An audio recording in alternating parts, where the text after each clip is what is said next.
Welcome to Meet the Author, where you can join in on insightful conversations with best-selling and award-winning indie published authors. Your hosts today are Rob and Joan, who themselves are indie published authors, book publicists, and paranormal investigators with Tampa Bay Spirits, based in Tampa Bay, Florida. Thanks for dropping by. And now, on with the show. Hi, I'm Rob. And I'm Joan. Welcome to the show. Now, I'm going to mention this right now, and I may mention it if I remember during the show. This is a pre-recorded show. It is pre-recorded. Though we're showing it live, it is still a pre-recorded show. So you can go ahead and make your comments, but, you know, if we don't pay attention to them and we don't answer them or whatever, it's because the show is pre-recorded. It is pre-recorded. Yeah. Let me say that one more time. We just want to make sure. Anyway, we're glad that you decided to watch the show and to join our audience, whether you're watching us live on Wednesday night at 7 p.m. or you're listening to the podcast or watching the podcast at another time. We're really glad you decided to watch our show. Can you believe we're almost halfway through September already? This is amazing. No. It's crazy. Hey, I want to remind everybody about Episode Rewind coming up this Saturday, 5:30 p.m. right here where you're watching right now. That'll be the, not sure what the date is going to be on that one. But, it's episode 24, and it's Irish author Angela Byrne. Really, if you haven't seen her episode. Already, tune into that pre-record. Yeah. She and her husband run a bed and breakfast over there in Ireland.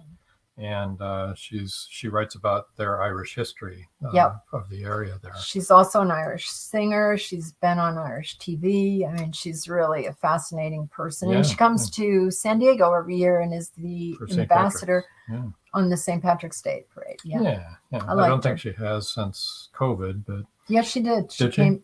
She came last St. Patrick's Day. She invited us to go. That's right. She did invite us. How come we didn't go? Because it was in San Diego. Oh, it was in San Diego. Oh, yeah, other coast.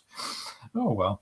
Also, next Wednesday will be the 28th of September, I believe. And it's 7 o'clock, our show. This one live is not going to be live. It is also a pre-recorded episode. UK author, publisher, and editor Shara Lewis Campbell is going to be on. That's a really good episode. It's a new episode. She's really something. And events coming up on October 5th, just a couple weeks away here, is Magnolia Bluff Crime Chronicles Reveal Part 3. Back to Magnolia Bluff, Texas, where we have three more, the last three authors in the first 9 installments of Magnolia Bluff Crime Chronicles. Linda Pirtle will be the October release. Kelly Marshall will be on the show too with her November release. And Jinx Schwartz as well with her December release. I can't believe it's the end finally of that series. Right, I know. It was. I know. It came fast. I recently finished book 2, and I'm working on book number 3. 3. I may be close to getting it done, but fascinating. It's really good. It's really great to have the different perspectives from the different authors the same town, about the same town and with the same intermingling people. Characters. Yeah. Unless they've already been murdered, then they're not in the next book. Not able to be in there. So, but it's 9 separate authors that are doing this, and it's just an incredible experience. Right. It really is. It's different. So. Yeah. So anyway, let's not keep our author waiting anymore. No, let's not do that. But first, we have this. We want to give you a little preview here of what the show will be about. Shaniqua. Here we go. Parents, I know it can be hard to explain to your children why their brother or sister isn't coming home from the hospital. Nursery in the Sky is a light and comforting way to discuss it for the whole family. In fact, it's a perfect way for school counselors, therapists, churches, and other organizations to talk about a really difficult loss. Now, when I feel big feelings about my sister not being with us, I know I can talk to my mommy and daddy anytime. And I know that while Sissy isn't here with us, she's doing just fine in her Nursery in the Sky. Nursery in the Sky is available now on Amazon. Get your copy today. To learn more about Nursery in the Sky, visit escaranja.com. That was beautiful. Very good, doesn't it? I love it. So without much ado, let's bring on the real deal. Hello. Hi. Hi, Shaniqua. How are you doing? Good. How about you guys? Good. We're kind of losing your video a little bit. I'm not sure what's going on. Uh-oh. There was a little bit of a delay.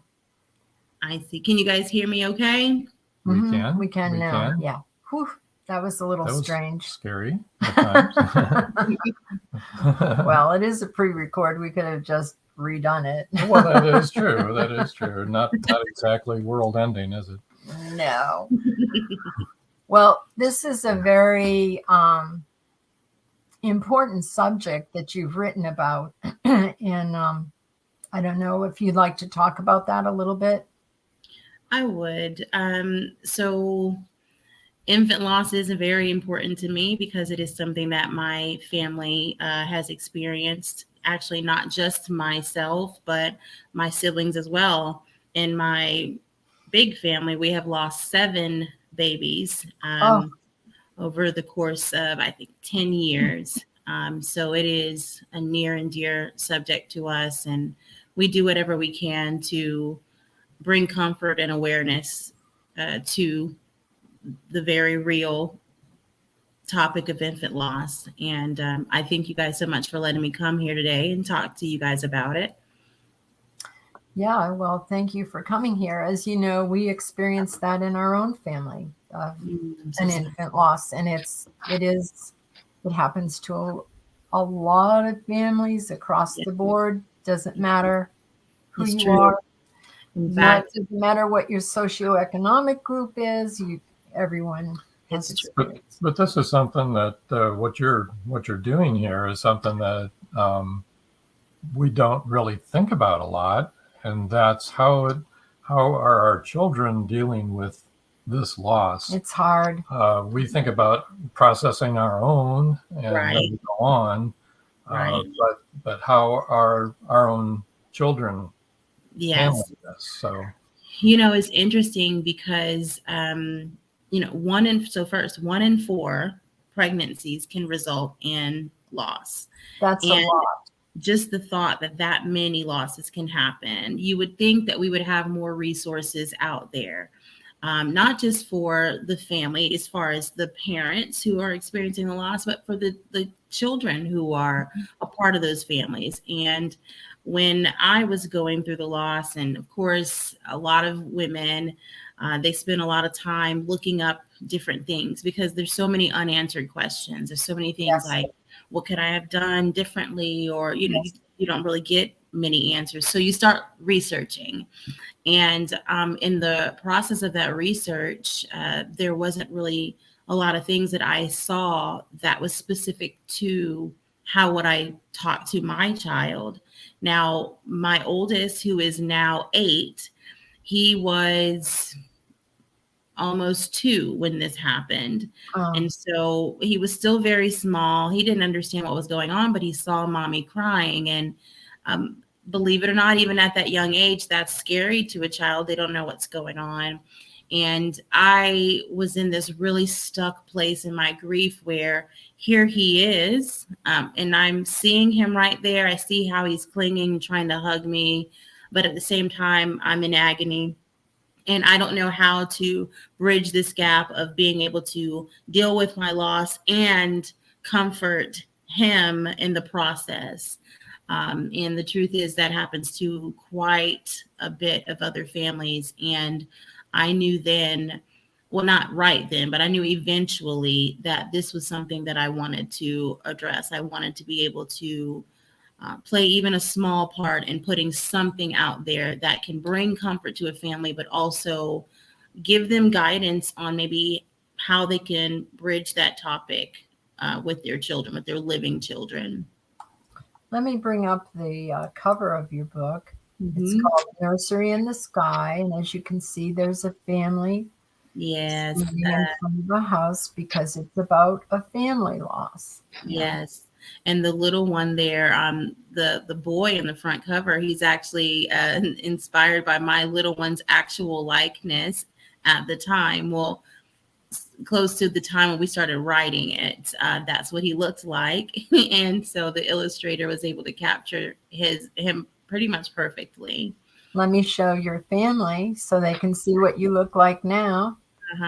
That's my husband. A handsome family. Yes, this is my husband, Benjamin.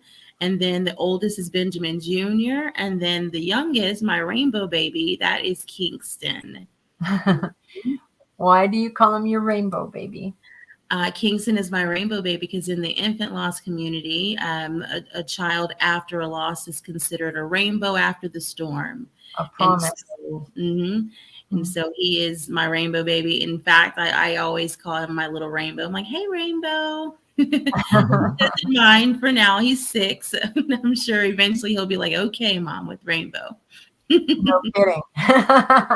Let's go back to the cover for a second. Sure. I love the cover. Yeah. There we go. Thank you. I see the little boy is pointing up at a butterfly. Yes. Is there a significance there?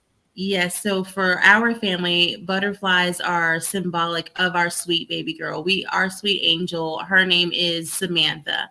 That's what we named her. And we often tell our boys when we see butterflies, oh, look, Sissy saying hello. So you'll actually notice throughout this whole series, because this is the first one, but it's actually a 4-book series. Oh, 4 books, there will be elements of butterflies because it symbolizes her presence as far as being able to say hello and send little messages and joy to the boys and to our family. that's wonderful. Well, let me bring up, we know that 2 days after this podcast is on, that this book will be coming out. Yes, this is book 2. It's called Special Delivery from the Nursery in the Sky, and it is about a rainbow baby. So this is where little Kingston is introduced. And Kingston had a lot to say about what he was supposed to look like in this book as far as being a baby. And I see Benjamin is standing there by. Yes, he is. If you look through the window in the back, you can see the butterfly as well. A butterfly and a rainbow. And so there are little, throughout both books, the first one and the second one, there are little comforting symbols and trinkets throughout, actually. The rainbow for this book is throughout. I cannot wait for people to see the title page of this book. It's so adorable. Definitely something to look forward to. Yeah. You can see the rainbow on the cover, through the window and at the top of the cover too. And Those of you that are listening on the podcast and not watching the podcast, well, you just have to go to Amazon and look it up and see how cute it is. Yeah, and buy the book. And buy the book. Yes, please do. And look, I'll tell you this, Benjamin, my little one, the oldest, who basically walked with me through this process, he had a lot to say throughout the process of illustrating the book. He was the one to tell me, hey, I want this color here, that color there, remove this element. He was very specific. Very helpful. Oh, yes, very much so. And so he had to approve every element of both books. That's funny. And it's great too. It is great. And I'm glad you let him do that Yeah. so that he could be a part of the whole thing. Well, the thought process for our family is he's a part of the grief process. You know, he has his own grief as it relates to the fact that him and my youngest, they often want a sister here. And they say that all the time. We love Sissy. And we don't like that she has to live in the nursery in the sky, but we want a sister here. They often tell us that. So that's their own version of grieving what they don't have. And I feel like I would be remiss if I wouldn't allow them to be a part of what comforts me, which is writing these books. And so I think it's important for families to be as creative as they can to allow their children their process also. And if it works for me, and as far as how I'm working through the loss and my little ones want to be a part of it, then absolutely I'm gonna have them join in. And who knows, they might have their own book that they write soon. Yes. Well, I think everyone needs to process grief in their own way. And, everyone processes everything differently because we're all unique, right? And so you have to let them process it the way they need to process it. Just like there's no right way or wrong way for you to process this. No. And it's interesting because I am a volunteer within a community of people who are walking through this process, whether it was a miscarriage, stillbirth, ectopic pregnancy, whatever the type of loss is, and the one thing that I can say I've noticed is that the first thing that goes is comparison. Nobody compares. Everyone is open to the idea that, okay, if this is working for Sheila, this is working for Meredith, then that's what we're going to do. And I love that. It's not a community that you want to be a part of, but when you become a part of it, everyone is near and dear, and they take care of each other, and they allow for that room to express however way it's necessary. We have, as I told you earlier, 6 children. What I didn't tell you is I have had a number of miscarriages myself. And I remember that I went in when our youngest daughter was 2, I had a miscarriage. And I went in for the ultrasound afterwards. And the technician was describing what they saw in great detail. And I started to cry, not loud or anything, just tears were coming down my face. And the female technician turned to me and said, "Are you crying?" And I said, "Yeah." And she said, "You've had 6 children. Why are you crying?" And I said, "Because I've had 6 children." So people don't, it's not unbelievable. It's unbelievable. It's infuriating on so many levels. It's sad. I'm going to condense it as much as I can, the story. So we were supposed to never be able to have children for a few other reasons. And when we had BJ, he was a complete miracle. We were so very blessed. We kind of thought it was a fluke too. We were just afraid to get too excited because we were thinking, okay, somehow this miracle slipped through, and that's what we are seeing. And so when we got pregnant with baby Samantha, it was shocking again. My doctor at the time was not very nice about it. In fact, because BJ's pregnancy was so difficult, but we again thought it was a fluke. And so when we did lose her, so I went for an ultrasound. Well, I actually went for a regular appointment, and my doctor decided at random, hey, let's do an ultrasound. And of course, as a mom to be, I'm really excited about the thought of doing it.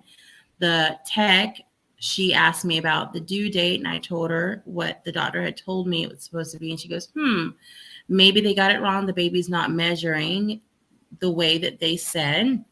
Now, I didn't know this then, but I know it now. The tech is actually not supposed to tell you. No, they're not supposed to tell you anything. Doctor. Right. Mm-hmm. So she's like, the baby's not measuring to that due date. Maybe they got it wrong. So she's kind of looking. I'm going on and on because to me, the way that she's jostling the wand, the baby looks like she's moving. So I'm going on and on talking about, and my little one, BJ, was actually in his stroller in the room because my husband was at work. And so I'm saying, BJ, look, the baby's got a big head just like you, just, making mommy jokes and things. And so the tech was like, well, I'm going to get the doctor so she can come in and, confirm the measurements and things. And so I got this feeling that I can't really describe it, but I wasn't worried until she said she was going to get the doctor. And all of a sudden I just felt strange. And then the doctor came in and I saw a look on her face that told me something was wrong. And there's no other way to put it. It's like she ripped the bandage off. She was like, there's no heartbeat. She was not very kind about it. First, there's no heartbeat. That's something that plays in your mind for years and years and years. In fact, I feel like sometimes you never unhear those words. But she wasn't very kind in how she said it. She immediately told me of options because although it was 13 weeks, baby measured at 9 weeks. So she had stopped living at 9 weeks, but my body was not recognizing the loss. And so she started going immediately into the fact that, something could go wrong. There could be an infection, all kinds of things if we don't do something. But I literally just got the shock of news and my husband's not here. There's so many things going on, but you want me to choose right now what we're going to do about it. And so I'm crying. I'm upset. Baby's now crying. They leave the room. No one has offered to even help with trying to comfort him. And I have to call my husband who's at work and tell him. And I do. And we decided to go the route of a D&C. And because the way that they talked to us about it was that this had to be done because of how long she had been there, not thriving. And so they scheduled the D&C a week out from the day they told me, which I also learned later normally doesn't happen. They normally do it sooner. Yeah. So I had to go a week knowing of the loss, hoping and praying that it would be different things, that maybe they were wrong somehow. And I remember calling the doctor's office and asking, hey, on the day of the surgery, will y'all check again? And they told me no, they wouldn't check again. Now, if they do or don't, I still don't know to this day, but they told me they would not be checking again. It's an absolute that she's gone. So it was a very traumatizing experience. And just even going for the surgery in itself was a whole nother trauma. But I don't know. I'll tell you what, I do get it. And I understand that in their profession, they see this so often. I mean, we just said 1 in 4, right?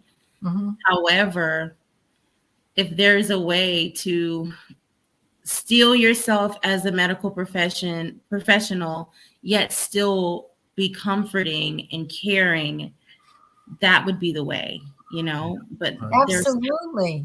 There's so many people who have stories like mine and like yours, and it's so very sad.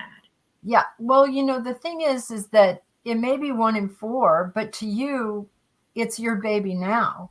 Right. It's not 1 in 4. And who cares about statistics? Yeah. Right. Your baby is your baby. Yes.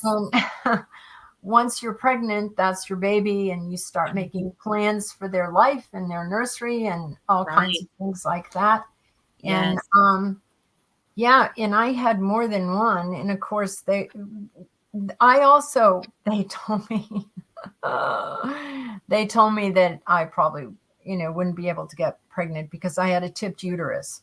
Mm-hmm. And that is what caused a lot of my miscarriages early on when I was younger, was that the baby would grow to a certain size, and then it would actually disengage from the uterus, and I would have a miscarriage. And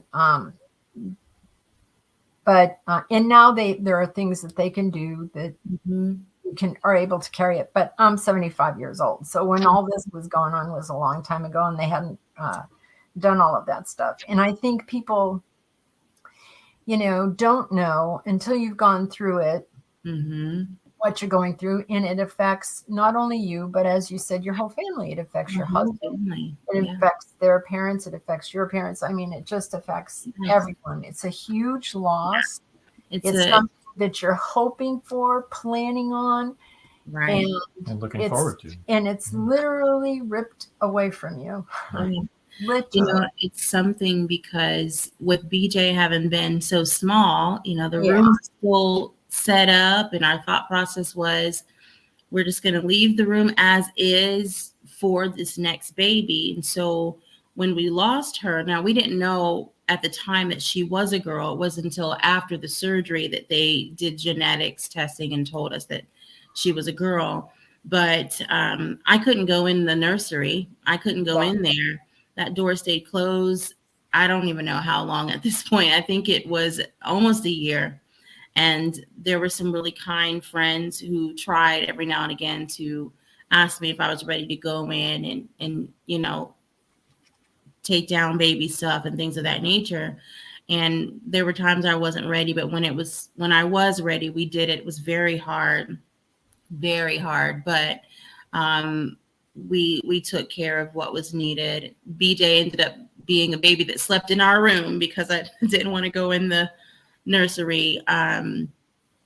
It was an interesting time. And even now, this is the thing. Samantha would be 7 in April. She would have been 7 April of this year. And it still hurts to talk about. I know women who are in their 70s who still pour into the infant loss community, and they still talk about how it has affected them and how it still affects them. So that's another part of why this is so important to me, is because I need for people to know and understand that as they're trying to rush someone to close this particular part of their life and act as if it never happened, it doesn't happen that way.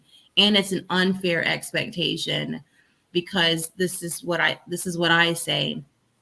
Just because the child isn't here, just because, family members and friends didn't get a chance to hold this baby or to bring over gifts and all these other things, that doesn't mean this child didn't exist and wasn't so very important to their parents and their families. And so we shouldn't be so quick to try to force people to brush it off or get over it. That's my least, I hate that saying, get over it or anything like that. And I see that all the time. It's really sad. Mm-hmm. Yep. We need to be more aware. We do. More sensitive. Speaking of being aware, we need to take a break. We need a word from our sponsor. What we're going to do is something different tonight. We're going to just have one commercial break. All right. And we'll see you in about 3 minutes. And so stand by. Nobody go away. Okay. All right. We're just going to do this once. We'll come back. We'll continue this conversation and do until the close of the show. Right. And do our surprise people and do our book giveaway and all that when we come back. Okay. Stand by. Don't go away. They thought the siren was dead. In the novel Siren Song by author George Dismukes. James Harmon shot her twice. Several people saw her dead. At Indie Booksource, you can shop by genre or by author, and you will be buying direct from the author's main purchase link. We offer hundreds of titles in formats that include ebooks, paperback, hardbound, and audiobook. Support an indie author. Visit indiebooksource.com today.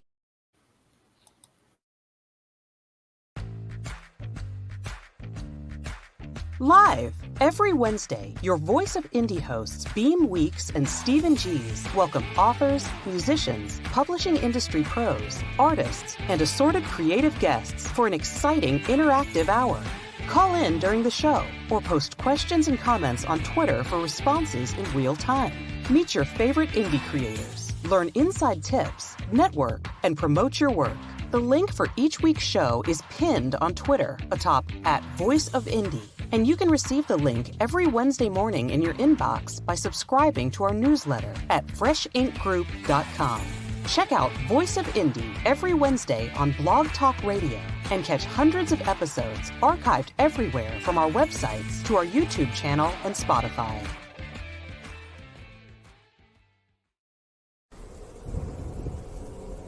Many secrets are hidden within the darkness of the jungle.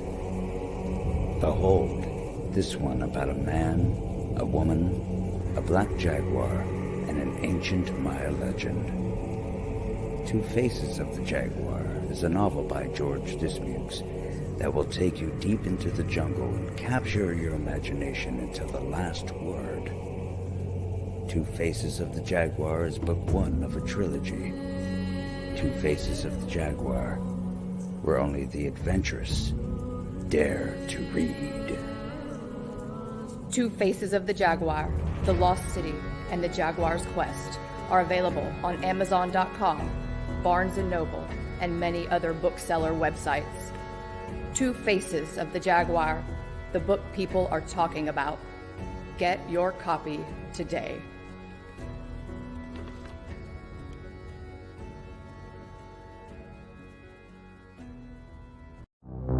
They thought the siren was dead. In the novel, Siren Song, by author George Dismukes, James Harmon shot her twice. Several people saw her dead body sinking slowly into the abyss. But now, in Siren Song 2, evidence suggests that she may still be alive. She killed that boatload of people. It was her! She's just getting started! Angie, that's impossible. The cold chill up my spine tells me it's not impossible. We've got to start all over again. And this time, do it right. Siren Song 2. The story continues. Available on Amazon, Barnes & Noble, and many other bookseller websites. Get your copy today.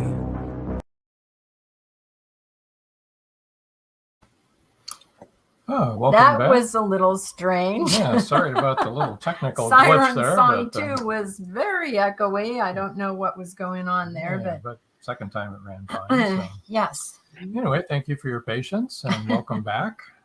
And It's great Oh, my goodness. commercial, though. Yeah.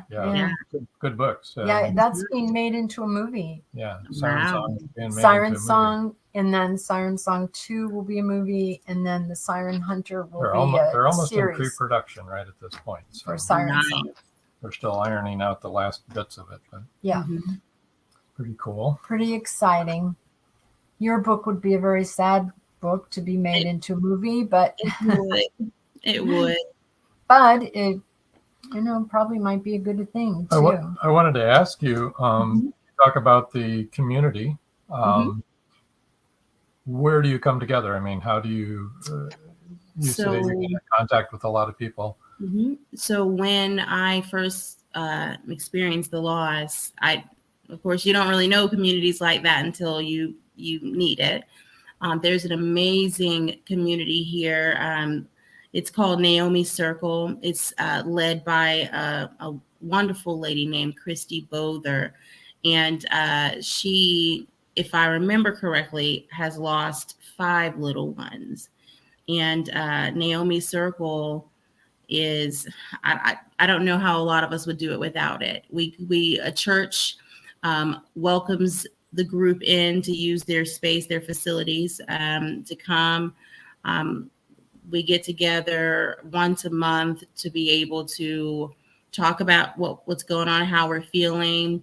The group is broken up into different facets. So there's the person who maybe just lost someone. Then there is also a pregnancy after loss part of that group as well, because that's a whole different level of grief and joy combined, if you will. And so we come together there. And then there is a hospital called Prisma here that puts on every year this amazing walk. It's called the Hearts and Hands Walk. And it happens on or before October 15th, which is National Infant Loss Awareness Day. And so what happens is everybody from all over comes. I mean, and when I say it's like a little family reunion. It's families from all over come. They are wearing like blue or pink. Some of them are wearing pictures or little messages on their shirts, about their little ones that they lost. And then there's a beautiful lady who reads a master list of names of these sweet babies. And when your baby's name is called, different people release different things. So some people release balloons, some people release butterflies, different things. And while it's an occasion that's marked in a way by sadness, it is a really joyous one. Like, everyone loves to come back together. And on top of it, there are families who are there for the first time. Like, it's their first year. They just experienced a loss. So they all come together and kind of are there to support the newer people within the community. It's something. And there are many actually in our area that come together and support people who are experiencing losses. Now, is Naomi's Circle a national organization, or is it specific to your area? It's not national. It is specific to our area. I think she should be national. Honestly, that's how great it is. There is, and I don't remember the name of it because I do know that they dismantled it. I wish someone else would pick it up. There used to be an organization, because I did this one too, where you get matched. It's like a pen pal. You get matched with another mother who is a little further along in the grief process, and you write together. And there was a beautiful lady. Her name was Michelle, who wrote to me, and we wrote back and forth for, I believe, a year and some change. And she kind of helped me through the process as well. And that used to be, a really big site, and people from all over would be matched. And I don't know the reason why they ended up, whoever was in charge of it, I think it got to be too much for them and it ended. But if anyone is listening who wants to maybe restart that, that would be, it was such a great help. And I'm still friends with Michelle to this day. And we were two strangers, two different sides of the world, who, in the emails and the messages, some of it was about the loss, and others were about how we were coping. I remember she was in the process of learning how to knit socks, and I was learning how to crochet scarves, because that was what we were doing in our process. And so she would send me little pictures of her progress. And then I remember when she finally sent me a picture of an entire sock, I was cheering as if like, oh my gosh, yes, because that was just pen pals. I love it. And it's such a great way to be able to express how you're feeling without having to worry about what someone's saying or thinking or what they look like when they're reading it, because you can't see. You don't know what they're thinking. Right. And it's difficult. In the meanwhile, they can, if you're not in, we should tell people where you are. So if they are in your area, they can find Naomi's Circle. Yes, I'm in Columbia, South Carolina.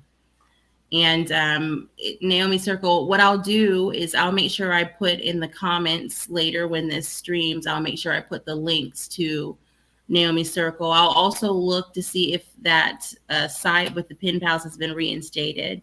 And if it has, I'll make sure I put that in there as well. Meanwhile, if you suffered a loss like we're talking about, you can buy Nursery in the Sky, and I'm sure that would help you. And then this second book, which will be out 2 days after this podcast airs, 23rd. is Special Delivery from the Nursery in the Sky. It's about her rainbow baby, which is a promise after a loss. I like that. Rainbow. I like to tell people, because some people say to me, hey, I love what you're doing with the book. I didn't buy it because I never lost a baby. And I tell them, I said, well, most likely we know someone, someone who has. And so it also makes a good gift for a family who may have little ones, because if they don't know that it's out there, but it is, and you want to be able to provide comfort in a way that maybe you don't know what to say, which you don't have to know what to say, but maybe you don't know what to say. This is a way that you can give them something that can support them. And help you better understand what they're going through if you read this book. And also, try and meet them where they are, not where you think they should be, but where they are. Go ahead. I was going to say, in the back of the book, I have a resource page in there for parents, in fact. Awesome. That basically it has a little questions your children may ask and some helpful ways that you can answer some of the difficult questions that they may have. Like, why did this happen? Sometimes when you're trying to explain that, your brother or sister's not coming home, that's the first question. Well, why not? Well, what happened? And it's hard when you don't know yourself because you don't get answers as the person who's lost this baby. So it can be difficult to explain and give an answer to. So that is something I definitely want to just make sure people know there are resources in it. There will also be resources in the second book as well that talks about how you can support yourself, a child, and your community as it relates to pregnancy after a loss. And this is naomiscircle.org for those of you that are watching, and for those of you listening, it's naomiscircle.org. And if you're in the area in South Carolina, then you can do that. But go ahead and buy the book. Even if you just know someone who's gone through this, it'll help you to be able to better relate and know how to listen and help. If you want to get in touch with Shaniqua, her website is skaranja.com. We did mention your name is Shaniqua A. Karanja, didn't we? Mm-hmm. Okay. Oh, I totally lost the whole conversation there. The website is skaranja.com, and that is spelled Skaranja. If you want to pop into her Facebook, you can go to knits.book, and knits is spelled NITS. .book. I think you can spell book. Pretty sure. And her email is info@skaranja.com, info, that little @ sign, skaranja.com. Let's go ahead and do the book giveaway, give people a chance to get typing here. To get for this book giveaway, I wanted to also mention this is a pre-recorded show. If you don't watch it when it airs at 7 o'clock on the 21st of September, and you're just listening to it after the fact, go ahead and enter. Often when it first airs, there maybe not all the books are given away yet. So if it's like a couple of weeks later and you're really interested, go ahead and email, and on the outside chance that maybe they weren't all given away, I'm sure Shaniqua would be very happy to hear from you anyway, yes. Whether you want a book or not. So here is the book giveaway. The first 3 people to email info@skaranja.com will win an ebook copy of choice of either one of the first 2 books. Right. And I wanted to also mention, I don't know how I neglected to mention this. One of the beautiful things that have come from just basically surviving a loss, if you will, is that we started a nonprofit organization called Grief Compassion Network in our area as well.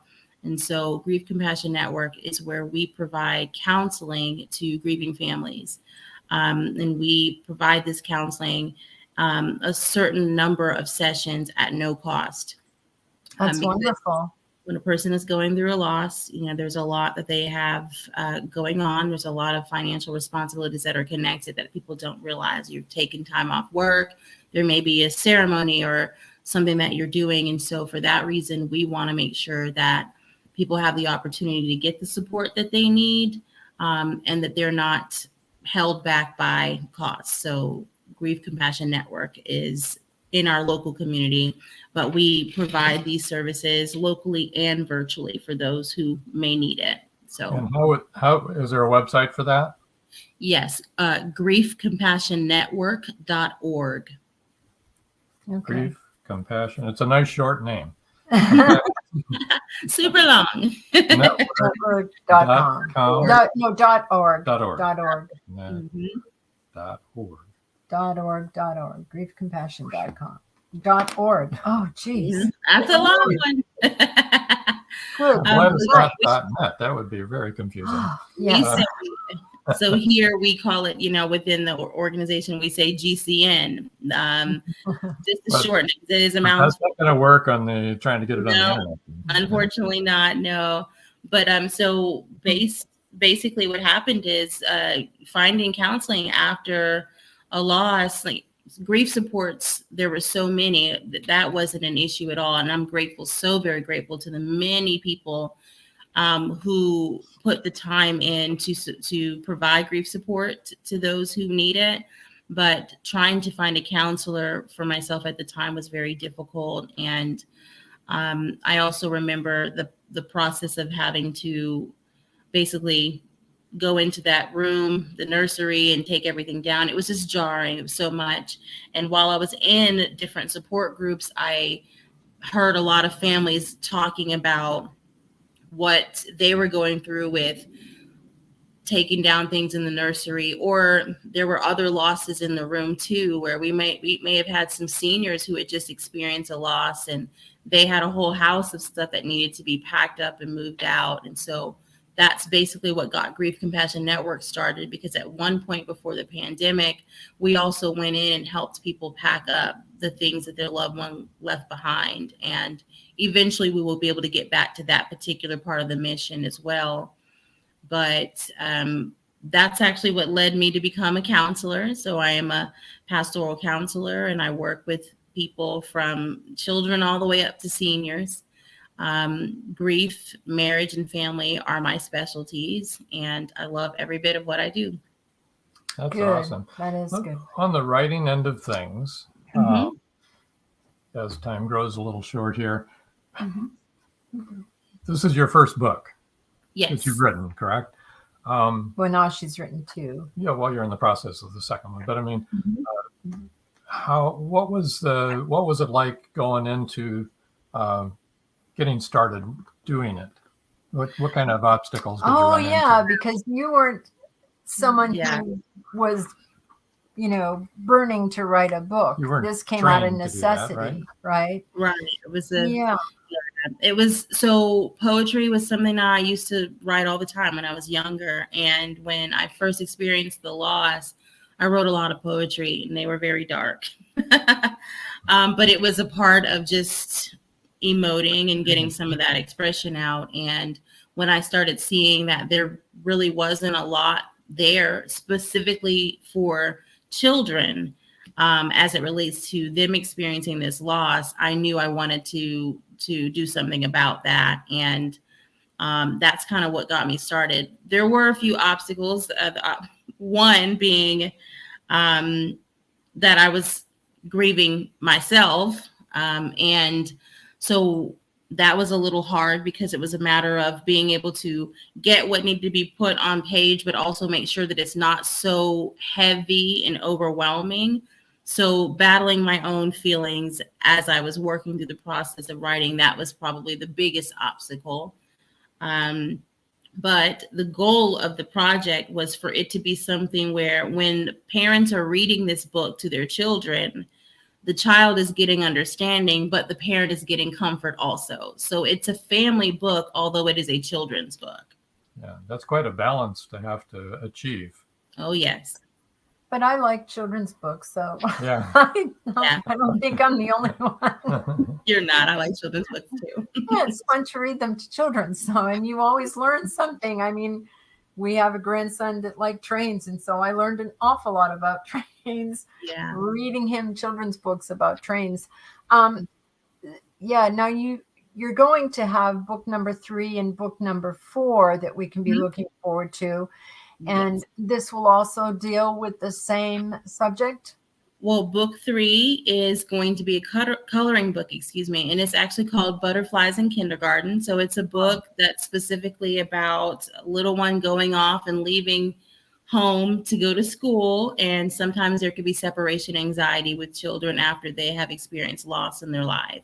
And so that one's more interactive. It's a coloring book, but also still has a story. And the 4th and final one of the series is actually called Nursery Pets. And that this one is about losing a pet. Good. That's awesome. And so children experience, that's sometimes one of their first experiences with grief. And so I wanted to be able to incorporate that. And I'm really excited about that one because it really helps to we put basically those pets in the nursery with the other babies. So in the story, we kind of talk about how the pets that leave us here, they do another job, elsewhere. They go somewhere else and they have a new job. And so that's what that one's about. Well, it's hard for adults to lose pets. I know that we've lost quite a few, but our neighbor has always been a cat lady. She's always had cats, and she has a cat now. Her cat's almost 18 years old. But they got their first dog about, how old is Bob? His name is Bob. I love that. Bob, how cute. 14, probably maybe? 14, yeah. And he's having a rough time.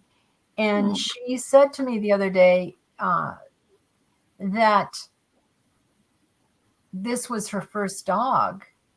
And she said she'd lost cats. She said, but wow, it's different when it's a dog. She said, I feel like I'm losing a kid. And I said, no kidding. It does. It's hard on everyone. And I know that one of our grandsons lost his dog. I don't remember when she died, but it's still over a year and it still bothers him.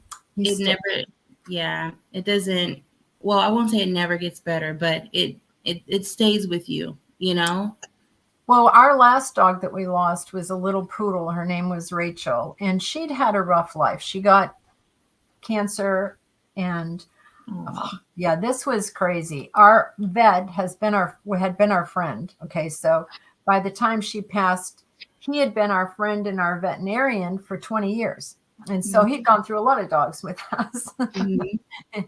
And, but she was sick for 6 years, and he really kept her alive for those 6 years. And, like I said, she had cancer, and the last year of her life, he got esophageal cancer. Oh yeah. It was so painful because he died in May, and she died the next month.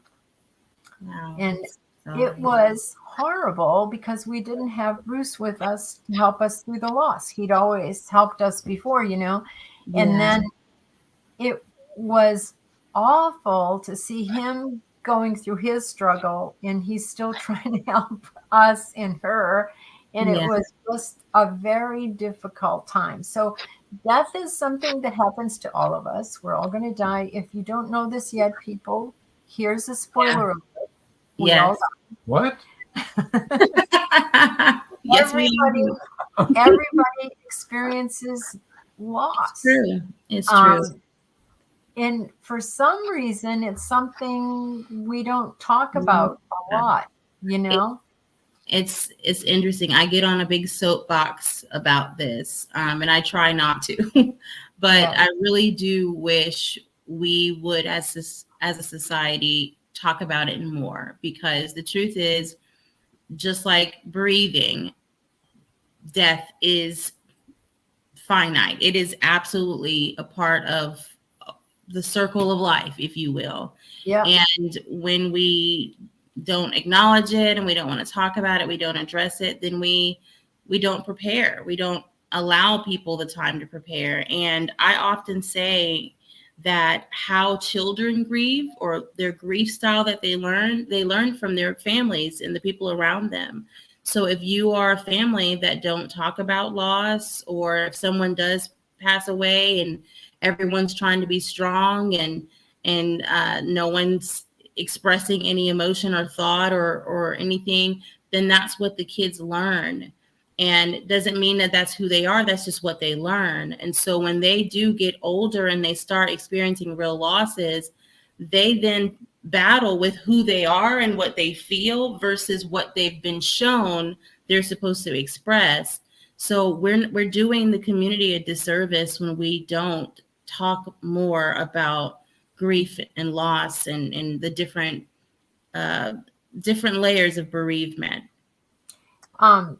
As I told you earlier before the show, I'm 75 years old, and Rob is also in his 70s. And one of our grandsons, and as I told you, we have 14, and one of our grandsons is about 22 now, I think 21 or 22. I don't know. I got a lot of grandsons. And he started talking about us passing away earlier this year. It's really been bothering him. I have chronic kidney disease and amongst other things. But with COVID, I think it became very real to everybody that they might be losing us sooner rather than later. And and so he comes to us for comfort for us passing away. And I think that's really healthy.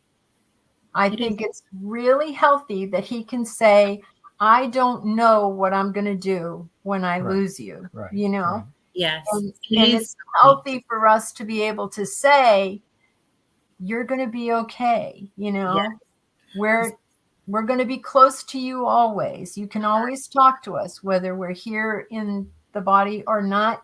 Yes. You can talk to us. It's so incredibly healthy.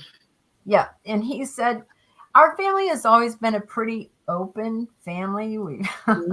I think there aren't any taboo subjects. You'd be amazed what some of our kids have talked to us about when they were teenagers. I think other people would have gone, ooh, that was uncomfortable. And we're like, no, it wasn't. Whatever. Yeah. As life, folks, these things happen. And so I can see him preparing himself for that loss. And I think that's really good. You know, it is. He said, do you think God will prepare me? And I said, I know he will. I know he is right now, you know. Yeah. And I believe just him getting a chance to talk to you guys about it, this is the preparation, you know, this is a part of that preparation. You know, it's interesting. I say this all the time. The greatest gift that we could each give our family members is planning, is knowing, you know, and talking to our family about what we want to happen when we're gone, how, you know, basically life insurance, any plan, anything you can put in place that'll make it easier for the family as it relates to the logistics of a loss is important, but not just the logistics, but just being able to have these types of conversations, because this is what they're going to pull from in their darkest moments. They're going to be pulling from, well, grandma said this to me, or grandpa told me that. That's what's going to play. Now, they will still hurt, but they'll be able, the thing they're going to look for the most in their hurt place is comfort. So being able to discuss it is important. And I actually discuss it with my kids, not often, but often enough. You know, they're 6 and they're 8. I talk to them about it on their level and at their age. And I didn't say this earlier in the podcast, I'm actually in heart failure. And so it's because my heart's on the right side and I have some defects with the heart itself. So we talk about this in our house. Why? Because I don't think I'd ever want to be gone and my kids didn't hear anything from me that could be something that can prepare them for comfort. Right. You could have told us that before the podcast. Sorry. No, I'm just kidding. We make a joke out of everything in our family. We do too here. Really sorry. Well, then that's why your pregnancies were such a shock. That makes sense. Yeah, that is important, though. I mean, I didn't go into all the things that I have, but I have quite a few chronic diseases, and it's which some I've had since I was very young, and I've had 2 heart attacks. So I had what they call a near-death experience. What my doctor says, you died and you were gone for a few minutes.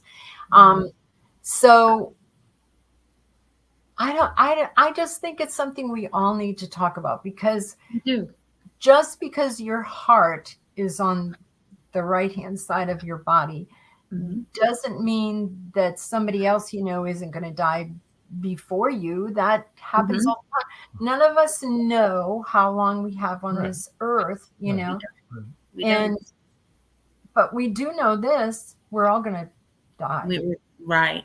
And preparation is most important. And when I say preparation, again, having conversations, putting things in place, the greatest gift you can give to your family and your friends is them not having to try to figure out everything once you are gone. Also, to be able to talk to your children, and in our case, our grandchildren, to reassure them of your love and how much you love them and how important they are to you. Yes. And that love and that comfort of knowing that you love them and think they are the best thing that God has ever created is something they can keep forever. You know what I mean? So you want that to be your legacy, comfort and love, and in the fact that you do love them. You're not disappointed in them, that you think they're wonderful people, all of those things. We just happen to be blessed with perfect children and perfect grandchildren, so it was easy. Worked out good. They did all the work. Yeah, we were just along for the ride. And I'm so glad we talked about all this, because it is something that needs to be talked about, It does. Thank you guys for giving me the opportunity to talk about it. I really appreciate it. Appreciate it. So glad that we could. So glad you wrote the books. Yes. Thank you. So maybe when you're finished with this series, maybe the writing bug will have bitten you and you might want to write something else. Well, there are actually other projects in the works too. My husband and I are co-authoring a book called Work Hard, Pray Harder. It's a devotional for people in the trades. Oh, good. Yeah, it's writing is going to be a part of life, I think, from now on. So, that's wonderful. You'll That's have to great. keep us posted on. On all the different things. So I was just texting with one of my daughters earlier today, and we were talking about different things and getting through them and stuff. And that's one of the things I said was, I just constantly pray. That's all. That's all we can do a lot of the time. The day. Let's go back over a couple of those important websites. One is naomiscircle.org to get help. Also, we have griefcompassionnetwork.org. And then, of course, Shaniqua's website is skaranja.com. So those are some important places to reach out for help and to have a conversation. Absolutely. So I want to thank you. And to buy the book. And to buy the book. Absolutely. Shaniqua, it's been great having you on the show, and wish you all the best. Amen. Thank you guys so much. I really appreciate it. I've had a blast here today. We It's have been too. really good. It's been really good. Hold on, don't go away. Yeah, don't We've go got away. to Wait run till- through a few commercials, and we'll Right. talk to you at the end of the broadcast. Yeah, when we come back to you, then we've got a couple of other things to talk about. Yeah. Okay, so I'm going to push you over there. There we go. That didn't hurt, did it? Nope. Okay, that's good. That's good. One thing I forgot to mention to everybody was immediately following this show, you need to pop over to Voice of Indie podcast on blogtalkradio.com with host Beam Weeks and Stephen Gary G's. You can also connect on Twitter at Fresh Ink Group. You look at the pinned tweet there, and you can comment by using hashtag Fresh Ink Group if you have any questions or comments for the authors that they're interviewing. Or you can call in and be a part of the radio show on area code 516-453-9902. And that's actually every Wednesday right after our show is the Voice of Indie podcast. And sometimes we call in because we don't talk enough on That's right. on this show.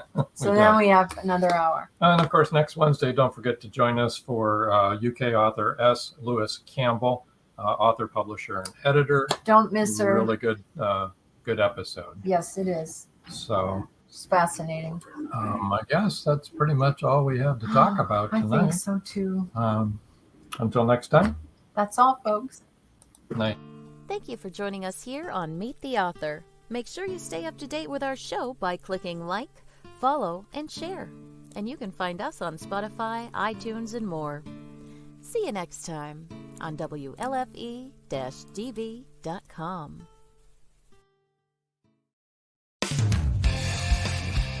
You've been listening to WLFE-DB.com,